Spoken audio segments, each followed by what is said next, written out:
Hi folks, if you're having trouble updating Windows 10, this was my solution after 3 weeks of trying everything.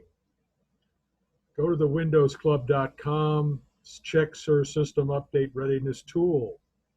You get to that page, we won't be using the System Update Readiness Tool because we're in Windows 10, so we go halfway down the page till we come to the Deployment Imaging and Servicing Management. To get to that, you hit your Windows key, and then C brings up the command prompt. What I did is I highlighted this and right-clicked, actually Control-C, but either works, and then you right-click and paste, or Control-V, and then you hit Enter, and it'll run and take about 5 minutes.